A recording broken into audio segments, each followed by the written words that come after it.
नातेवाईकांच्या लग्नात बाउन्सर दिले नाहीत म्हणून एका बॉडीगार्ड तरुणाला मारहाण झाल्याची घटना उल्हासनगर जवळच्या आशेळेपाडा भागात घडली आहे। ही संपूर्ण घटना सीसीटीव्हीत कैद झाली असून आरोपी फरार झालेत। राजू साव असं जखमी झालेल्या बॉडीगार्ड तरुणाचं नाव आहे।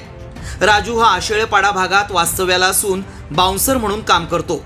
आशेळेपाड्यातील स्वप्नील कडू याच्या नातेवाईकांना लग्नात 2 बाउन्सर दिले नाहीत म्हणून आरोपी स्वप्नील कडू, बंटी आणि गोट्या यांनी राजू साव याला लोखंडी रॉड आणि कमरेच्या पट्ट्यानं 3 जणांनी बेदम मारहाण केली। या प्रकरणी विठ्ठलवाडी पोलीस ठाण्यात आरोपी स्वप्नील कडू, बंटी आणि गोट्या यांच्या विरोधात गुन्हा दाखल करण्यात आलाय। मात्र हे 3ही आरोपी फरार आहेत। एकमत न्यूज, उल्हासनगर। डिजिटल बातमीदारीच्या युगात अल्पावधीतच नावारूपाला आलेल्या आणि लाखो प्रेक्षकांच्या पसंतीस उतरलेल्या एकमत न्यूज चॅनलला इंस्टाग्राम आणि फेसबुकवर फॉलो करा। यूट्यूबवर सबस्क्राइब करा।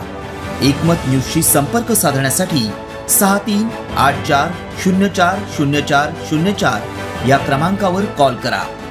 बातमी म्हणजेच एकमत न्यूज।